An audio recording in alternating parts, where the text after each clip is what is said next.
Let's turn to the labor agreement between Big League Baseball and the Players Association. It expires on Thursday. A lot has been talked about here. What are some of the changes, Jim, proposed in the new CBA? You know, there's, like you said, a lot of talk. I don't think in the end they're going to end up striking, but I think there are a couple of issues that are still on the table that are, I think troubling to some degree, but I think they'll get through it. The first couple are the most important ones. It's removing the draft picks from the guys that are attached to qualifying offers. So that's if you've been in the same organization for the full year. So Cespedes has a qualifying offer attached to him. Daniel Murphy did last year. They want that to go away. Now, I don't know if it's going to go away completely, but I don't think you're going to lose a first-round pick.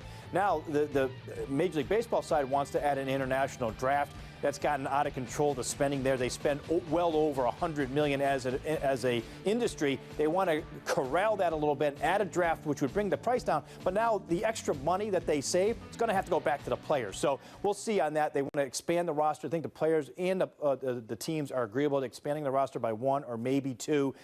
So there's a couple things they have to iron out. The luxury tax threshold isn't quite there yet. So they want to raise it to $100 million. Right now it's 89. So I think they can work through some of these things. We'll have to wait. Very quickly here, what about the expansion to 26 guys, maybe 27? Are you not concerned there, Jim, that if they add that extra guy, a lot of that's going to be an extra bullpen guy? The game has gotten slow enough as it is.